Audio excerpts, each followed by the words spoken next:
So you're thinking about flipping NFTs full time. Well, let's break down how you can actually do it. Now, I also want to kind of start off and say that this is not financial advice. You shouldn't actually do this. This is just like a hypothetical about how you could flip NFTs full time.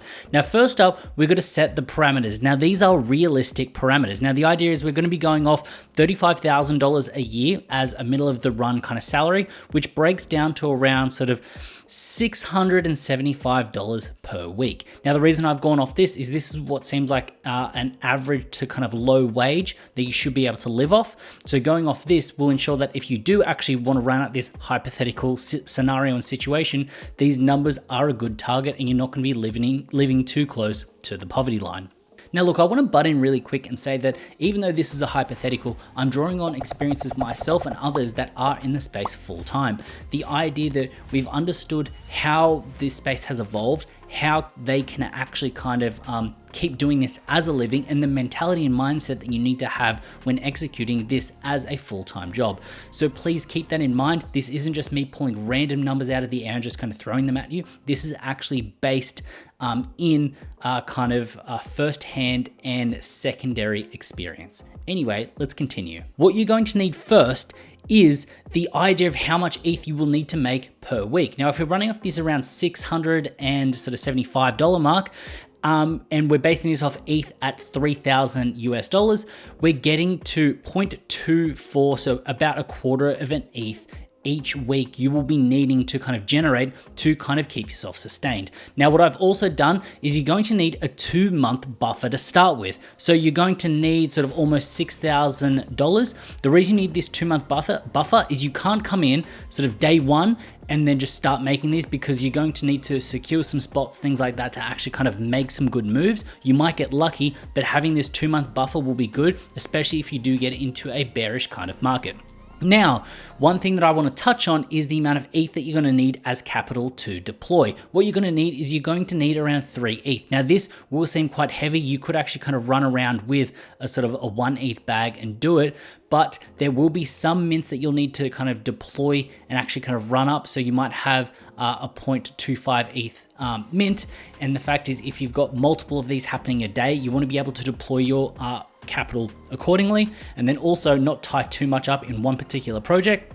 So if you do end up taking a loss, you've got a chance to kind of gain it back. So that's why you should at least have 3 ETH as a base. Now let's move on to the allocations and what you're going to need to be doing each week. Now, each week you're going to need 5 whitelist spots. Now, the aim with these 5 whitelist spots is to mint 2. The reason I'm saying 5 is if you aim for 1 a week, there could be errors, there could be issues. Even if it is a hyped project, a good project, that they may have a bad contract, they may have some FUD, it just might not work. The idea with 5 is 2 should be able to be mint worthy, that can actually kind of do well. Now, because you need a 0.25 ETH per sort of week, you're going, out of these 2, you're going to need to get them to do around a 0.16 ETH flip. So once you kind of take away a little bit of gas, take away some kind of fees and things like that, you should be getting to around the 0.12 mark. 2.12 gets you to 0.24, which covers your weekly kind of quota that you need to hit. Now, the next question that you're going to have is, how can I get 5 spots a week? That's a lot of spots. There are 2 ways that you can do this. Because this is going to be your full-time job, what you can then do is you can then actually grind. Now, this is being on Twitter and kind of following projects early, DMing them, engaging with them, making fan art, jumping into Discords earlier and getting OG status. Doing these will ensure that you get a lot of whitelists stacked up that you're able to then mint if they do pop off. Now, this is hard work, but by doing this, it is almost like the cheapest and easiest way to kind of getting it across the line. And this is why you need that sort of 2-month buffer and that 2-month run up. So by doing that, you're able to really push through very fast and kind of do that, because if you are on Twitter all day engaging, that's what you're actually going to be doing to get more across the line. Now, the other option is an alpha group. Now, an alpha group that can secure whitelist spots will actually make this easier, and you will get up to your quota quite fast, and they may actually be better projects. But saying that, this does come at a cost. Now, if we run through some of the alpha groups of sort of some of my friends and what they're actually doing, you're going Dark Echelon, 4.5. Dante Walker's sort of Pass, that's almost 5 ETH. You've got Matt's Crypto, that's around 4.5. You've got Nikki G's, which is kind of a 1.5 to 2 ETH. So the idea is you're going to need sort of 2 or 3 of these to really cover it up.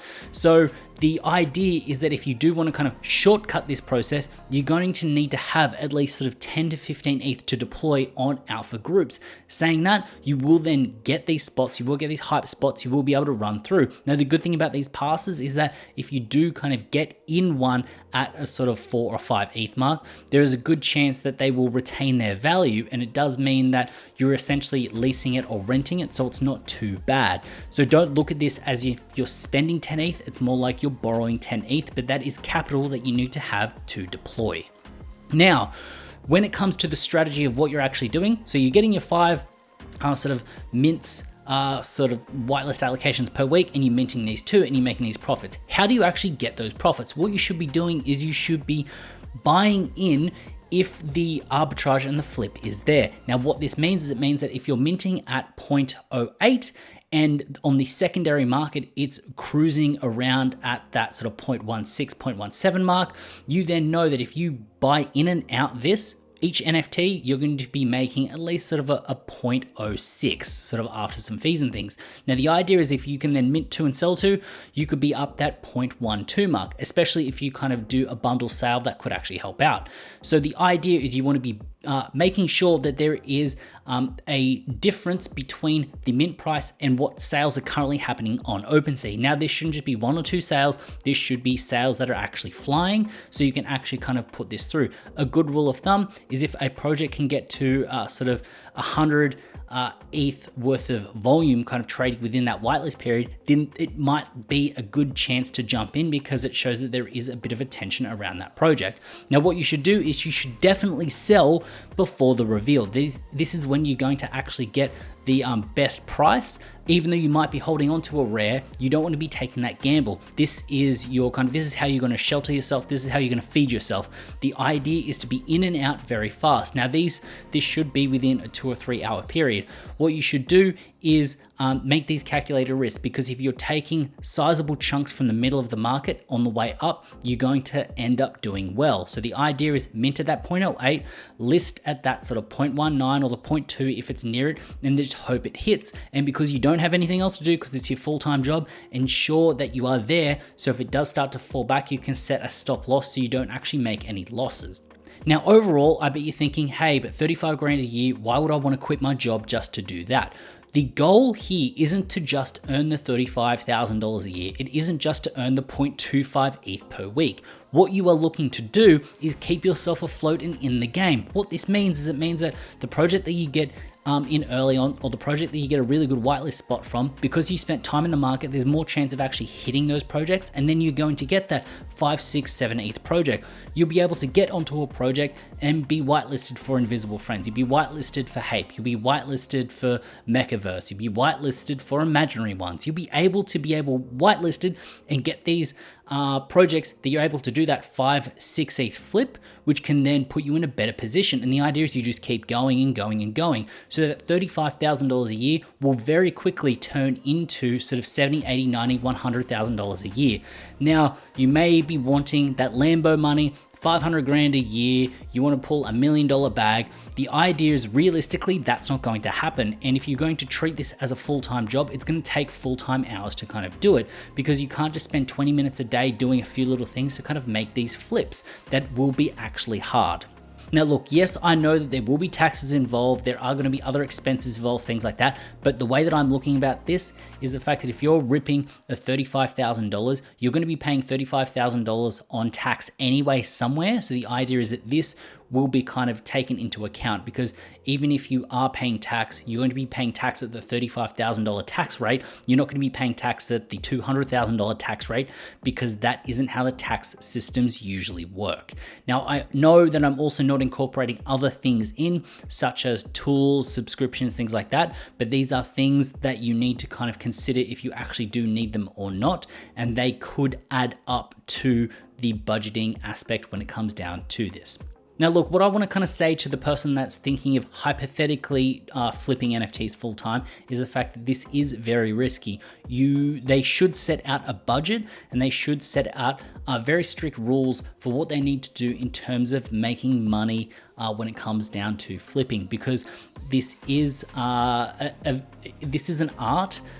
It isn't necessarily a science. There is a lot of kind of intuition that goes into it, and you need to make sure that you've got the structured take profits and stop losses in place to ensure that you can actually succeed and survive. But then also build up that intuition to then get onto those projects earlier, so you aren't wasting your time getting whitelist spots for projects that just end up being a dud. So hopefully you found value in this video. If you did, please consider hitting up that subscribe button, and while you're down there, also hit up the like button. As always, it's been a pleasure having you with me. I look forward to seeing you in the next one.